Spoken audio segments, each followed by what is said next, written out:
Welcome to the Stories Told podcast. This is episode 43. What the Meep? This is the Stories Told podcast. Two authors talking about stories in movies, TV, and of course, books. I'm Michael Grayford. I write action-adventure stories in fantasy and sci-fi worlds, sometimes for younger readers and sometimes for adults. And I try to always inject at least a little bit of humor. And I am author E.W. Barnes, and I write action-adventure, time travel novels, and space opera science fiction. Thousands of years, thousands of worlds. But be forewarned, beyond here, there will be spoilers. Are you ready for the adventure? Let's begin.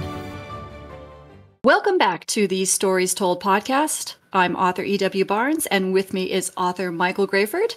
And today we're talking about the story told in the Doctor Who 60th anniversary special, Part 1, The Star Beast. How are you doing today, Mike? I'm doing great, thank you. How are you? Good. I'm doing well. Now, we're recording this right after the Thanksgiving holiday in the United States. Did you have a good holiday? I did, yeah. I traveled to Florida to visit family there. I was gone for the week, and it was nice. Did some kayaking, some jet skiing, saw the family, had some food. Yeah, it was good. Sounds wonderful. How about you? Very nice holiday, very quiet. Just took it real easy this year, made it very simple, good food, enjoyed the company of family, and didn't stress too much. And I actually didn't write anything. So we can move on to that. Did you write anything during the holiday week? No. What's going on in your writing world? No, I was gone all week, so I didn't get anything writing done at all. I had finished as we talked about in our last podcast, finished the third audiobook in my time travel series. There's one more book that I'm converting to audio, but I didn't do anything for that. Okay. Yeah, it's that time of year. You know, things can slow down at points like this. Yeah. And have you come across any interesting stories in books or movies or television? Stories-wise, well, on the plane, I had downloaded some movies to watch on my Kindle Fire. TV, actually, more than movies. And I ended up watching the second season of Good Omens. Have you ever seen that? Oh, yes. I enjoy that very much. Yeah, so I watched that. That was a lot of fun. You know, not going to change your world, but it's an entertaining watch. Yeah. The actors are very good, and the stories are fun and quirky. So that was fun. Yeah. What about you? You reading anything cool? We started watching the Nickelodeon animated version of the Avatar The Last Bender series again, in anticipation of a new Netflix live-action series. Have you seen the trailer for that yet? No, I don't think so. I'm going to put that link in the show notes. The trailer looks amazing. I mean, I actually got choked up. That would be great. Yeah, I mean, I think universally, people agree that the movie was a huge misstep. Yeah, which is a shame. So hopefully the Netflix version is good. Well, it looks like they're really tracking very closely to the animated version, at least from the bits of the trailer that you can see. You know, trailers, they move from scene to scene to scene. So, yeah. But the scenes look like they are, tracking really closely to the animated version. Are you ready to talk about the Star Beast? Oh, yes. All right, let's begin.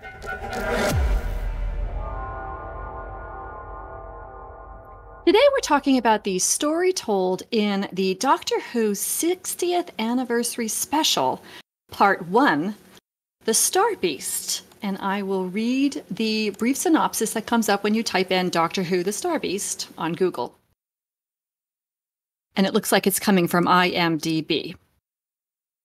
The Doctor is caught in a fight to the death as a spaceship crash lands in London. But as the battle wreaks havoc, destiny is converging on the Doctor's old friend, Donna. Did you like this episode? I did like this episode. I felt like immediately I was transported back into time when they were together, I don't know how many years ago that was now, on the show. I thought David Tennant was just right back in there as Doctor Who again. It was awesome. I thought Donna was great again. She was the same character. Everybody, I thought they did a great job just hopping right back in. It felt like almost no time had passed. It was weird. I thought that was really good. And then lots of little fun new things they had with the sonic screwdriver, and I like the Meep character, how he's all cute, and you're like, oh, it's a cute Meep, and then it ends up being the bad guy. I thought that was good. And then I like how they got around Donna's impending death by her sharing that power with her daughter. I thought that was really good. I liked how the daughter was making stuffed animals of all the various aliens that Donna had encountered during her time with Doctor. I thought that was really cool too. And it was satisfying that after all this time, Donna was able to get her memories back, finally. Because that was always such a sad ending for her, given what they had gone through together and given how much she had done and given of herself to save everyone. So it was very pleasing to see her finally get to remember what it was like and to experience that again. I enjoyed the episode overall. I thought it was a great reintroduction to touch back on previous Doctor Who's. I had watched the series pretty much up until what was her name? Jodie Whittaker character came and played Doctor Who. I watched maybe a season or two of hers, but it just never really clicked for me. And this one, after that, I mean, I don't know how you feel. I know some people liked it, some people didn't. But for me, I lost interest.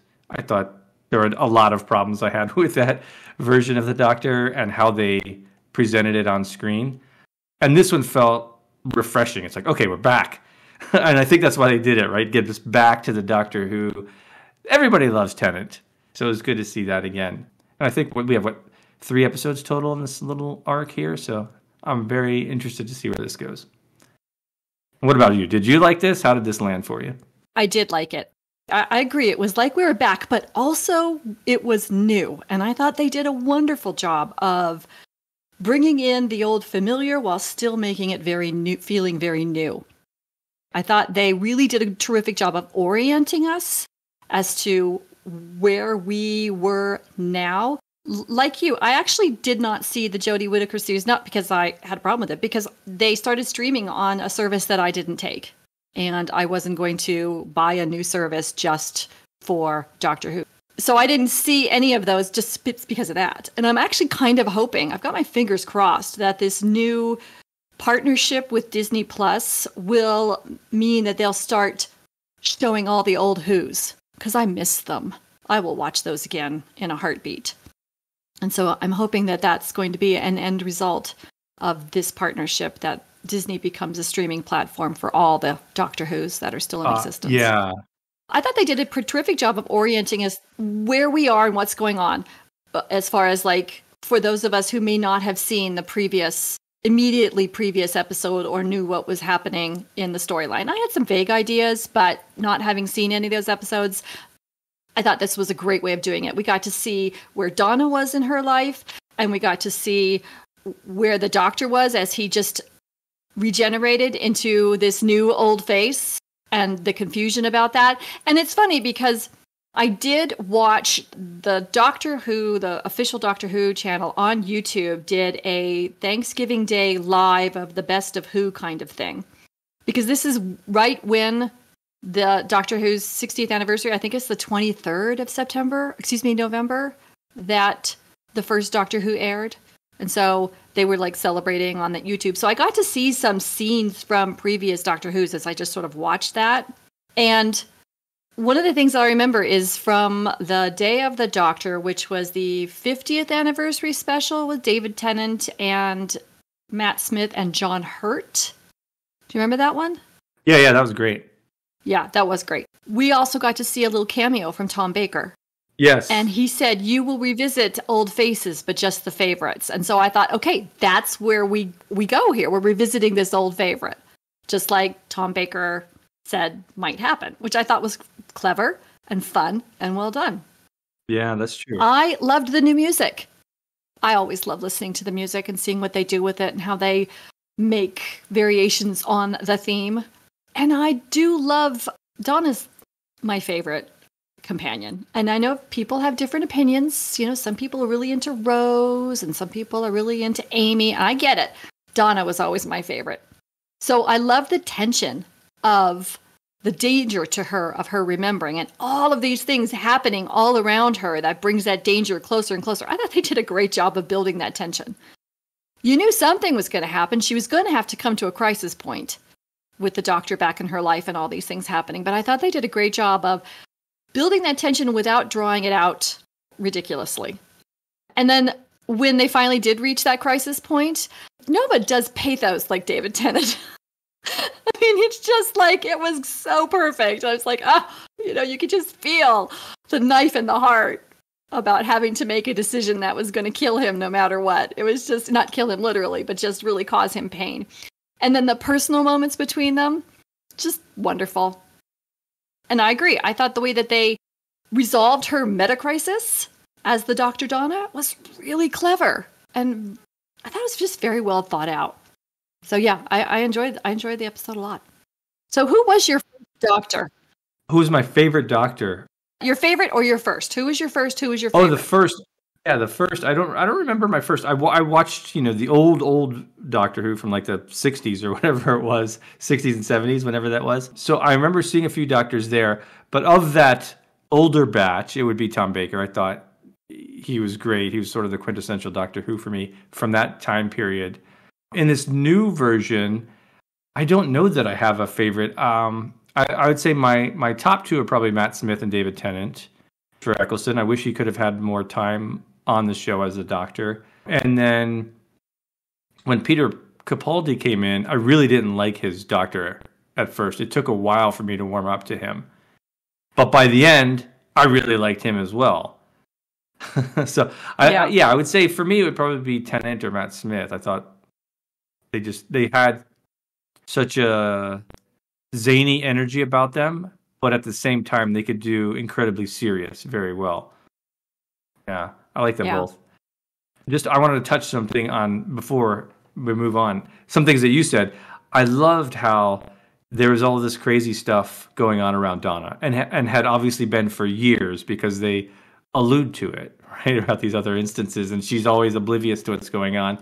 And how her mother keeps trying to stop her from being aware of it or thinking about it. I thought that was great. And it's like, how many years has she been having to deal with this, right? How hard that is for her mom to go through.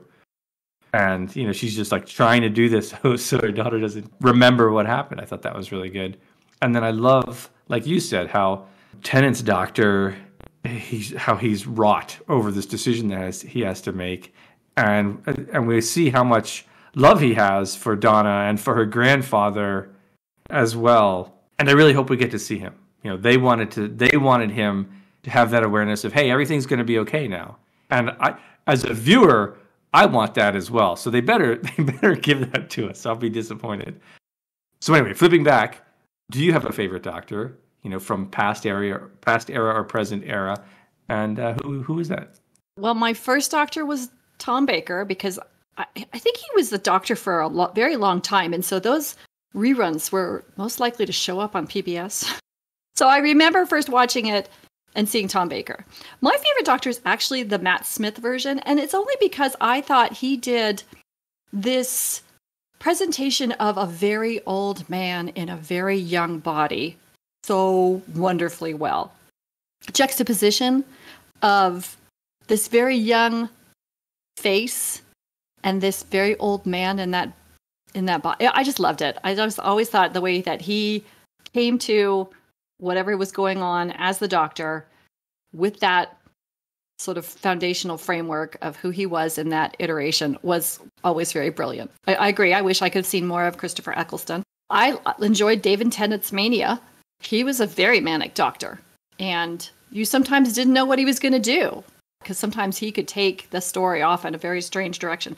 And I thought Peter Capaldi, I agree. I took a while for me to get used to Peter Capaldi because I was used to Matt Smith's sort of joyful approach to what he was doing when he wasn't very angry, because he was either joyful or angry, and Peter Capaldi was essentially kind of just grumpy. But there is an episode, I think it's called The Shepherd's Boy. Oh, which one? What is the name of that episode? Anyway, where he is by himself, like trying to get out of a world. He has to like beat with his hands through a diamond wall. Do you remember that one? And he's there for like 600 billion years. That was a brilliant episode. Yeah, epic episode. And it was brilliantly acted. Amazing. I mean, it's a standout favorite for me. And Peter Capaldi, I don't think it could have been done without Peter Capaldi. I think Peter Capaldi really made that episode. Yeah, I agree. I feel like when Capaldi first started, like you said, he was just grumpy. And it was just kind of this downer take on Doctor Who, especially coming off of Tennant and Matt Smith. But after, like, I don't know, the first season or two, he started loosening him up and giving him, letting him be a little bit more fun with the character, have a little bit more fun, play around. And I think it started to feel more Doctor Who-y again. And the episodes, just the writing in the episodes started being better, I think. As they kind of, maybe the writers got used to him and they started working together better. Because there are some cool episodes during his time that are very memorable. Like that one in particular, I agree, where he's locked in I forget what it's called, whatever the box thing was. I think it's a confession dial. Yes, that sounds right. Yeah. Yeah, and it's just, he's in there for so long. Yeah, just super epic. I love that. As far as favorite companions, so your favorite companion is Donna. Yeah. I won't go back to the earlier Who's because I don't remember enough of them. So in this generation, again, I don't know that I have favorite companions. I've liked all of them for different reasons. I liked Rose. I liked Martha Smith. I like Donna. I like Amy Pond. Yeah, and it's true. And that's true. There's something to like about all of them. Yeah, and Clara. The only one that didn't grab me was Bill. Bill? Remember Bill? Oh, see, now I really liked Bill, too. Yeah, she didn't grab me. I don't know. Something about her personality I didn't like. But I thought she was a great foil to cranky Capaldi. Because she brought the joy to the table. Yeah, that's true. And then Jodie Whittaker's, I don't know. Her whole thing was a mess, in my opinion. She kind of got screwed over on that one a bit. Yeah, I don't know. I've liked a lot of them, so I don't know that I don't know that I have a favorite. I try to go in, hoping to enjoy them as much as the previous one, and usually I do. So was there anything that you might have done differently in this episode? I mean, I think something that, there will be a certain segment of viewers that will complain about is the wokeness of the episode. That stuff doesn't really bother me that much. I'm not, offended by it too much. Although I do feel at times that it's pushed too much in sort of inorganic way, right? Like if you look at the old Star Treks, I mean the Star Treks, all of the Star Trek series, right? They've had, what now people would call wokeness, right? It's like pushing sort of an agenda of more acceptance and more change, and like why do we feel this way in society, right? But the original Star Trek, it was just there.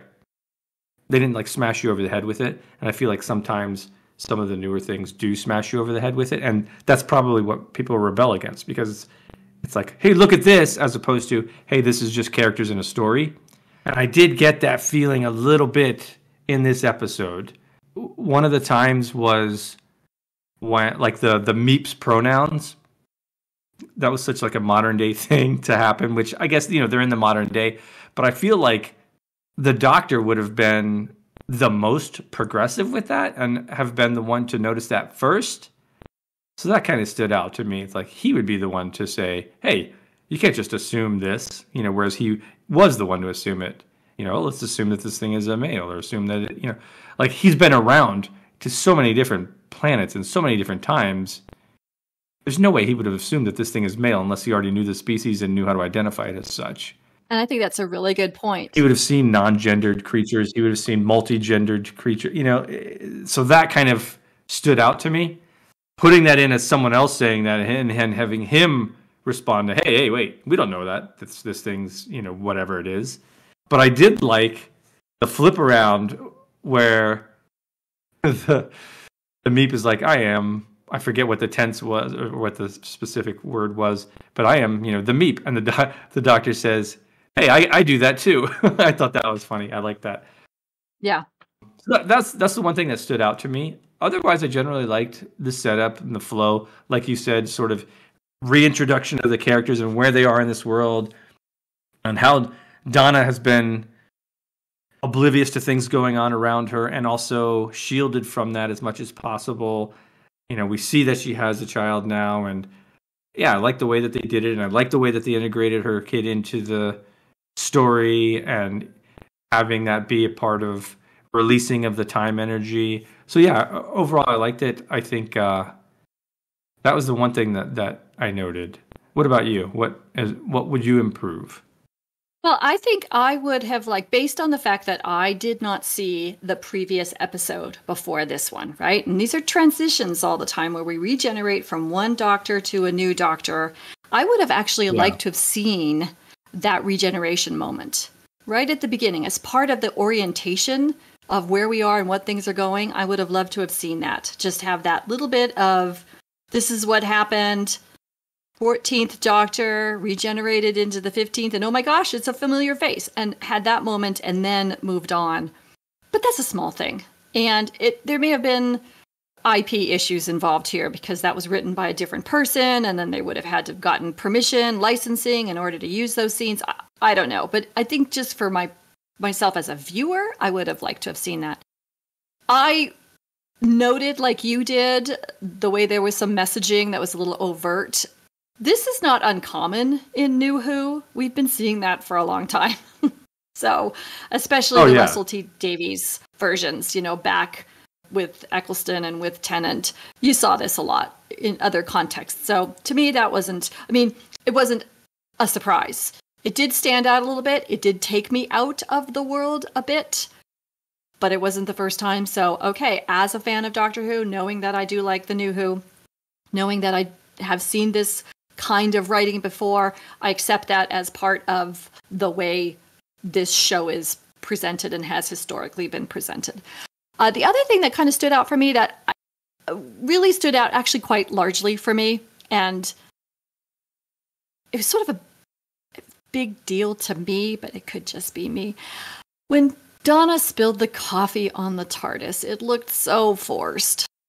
Yes. It was like, and the whole rest of the episode was okay. I could go into it, but that moment, it was comedic, and it was almost. No, you're right. Yeah, it looked forced to the point where I wondered if she did it intentionally. Yeah, and maybe she did, and maybe I missed that. Maybe that was purposeful on Donna's part so that she could go for a ride with her doctor. If that's the case, I would have liked to have maybe seen a little bit more of the intentionality of it. Anyway, that just stood out to me. So that's a small thing. Out of the entire episode, that's a little teeny weeny bitty moment where I thought the rest of the episode was a lot of fun. Yeah, but it's a good point, though, because I thought the same thing. The way it happened, the way it was filmed, I thought it was intentional, but then it was not played off after that as intentional. So I'm like, okay, that was just a poorly done thing. Like, she just threw it on there, and it wasn't as accidental as it should have been. Yeah. Yeah, unless I also missed something that it's supposed to be, or maybe we'll see that later. I don't know. But yeah, I noted that too. But the one thing that you mentioned that I really agree with, because I wanted to see the same thing, was the transition moment. I was hoping for that before I even started the episode, of like, I hope we see like the flip over and how because I always like those moments. So I missed that cool as well. I'm glad you brought that up because I missed that too. What is your takeaway from this episode as a writer? For me, I'm looking at it sort of in the context of the show, of the larger show, and my takeaway, like from my personal perspective, is don't veer too far away from what made people like your stories in the first place. Because I feel like the Jodie Whittaker sequence really did that. It felt like such a change from what had come before, and an unpleasant one to me. I thought there were so many things they did wrong in her tenure that it made this one like, oh, okay, we're back in Doctor Who again. So, I mean, you know, when you're writing a long, you know, as any kind of series, but certainly a long series, you obviously want to change, you want to try things out, but don't go too far away from what people love about your work. So that's what I take away. I have almost the exact same note. It says, remember your audience. Yeah, that's a good way to say it. And that's what I pulled from this, not having seen the 14th Doctor, you know, because I haven't seen any of those episodes, but I just noted how well this tracked with exactly the kind of story that we got in previous years of Doctor Who. It was slightly goofy, slightly serious, slightly funny, slightly epic, slightly, you know, all of these little things that they weave together that it's grounded in the relationships, it's grounded in the characters, but it still has epic scope, it still has moments of wackiness. And I thought they did a really good job. You know, this was originally designed for children. This was a children's show. And I think that they still did that. And I know some people are like, oh, but they're talking about things that are adult things. Well, I didn't see anything that was more outrageous than I saw during ABC after-school specials when I was a kid. Right. Yeah, that's a good note. I didn't know that this was more of a show for children.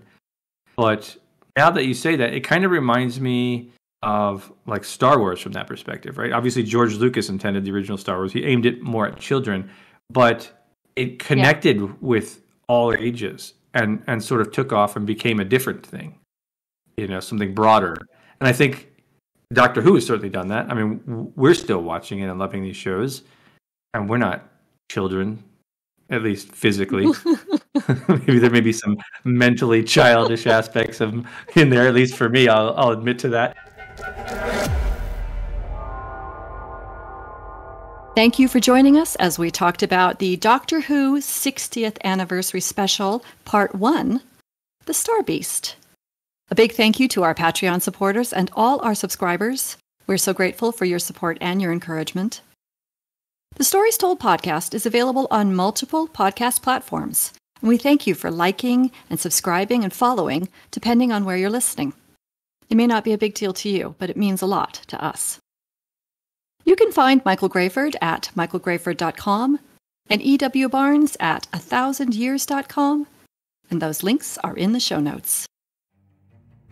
Join us next time as we discuss the story told in the Doctor Who 60th Anniversary Special, Part 2, Wild Blue Yonder. Thank you so much, Mike. This was a lot of fun. Yeah, thank you. It's great hopping back into the Doctor Who world. Agreed. And we'll see you next time on the Stories Told podcast.